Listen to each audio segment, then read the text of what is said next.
si Ronela Senyo, para sa LGA News Report. May pag-isyong sumama sa kanlurang bahagi ng Pilipinas, lalo na sa Iloilo City. Para sa mga detalye, naroon ang ating field reporter na si Gwen Cabos. Kamusta dyan, Gwen? Salamat, Ronel. Dito sa Iloilo City, mataas ang baha at malakas ang hangin. Maraming daan ang hindi madaanan at pinapay ng mga tao na manatili sa kanilang mga bahay. May ilang lugar na walang kuryente, kaya pinapay ng ang otoridad sa lahat na mag-ingat. Maraming salamat. Gwen, ano pa ang paalala ng mga opisyal para sa mga taga-Iloilo?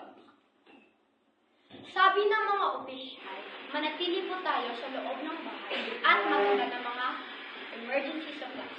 Makinig tayo sa balita para sa mga piso ng pamana. Ako po, Service Gwen Cabos para sa LGA News Report.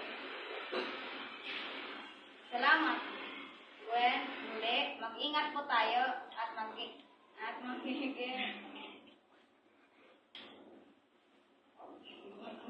Thank you. Thank you.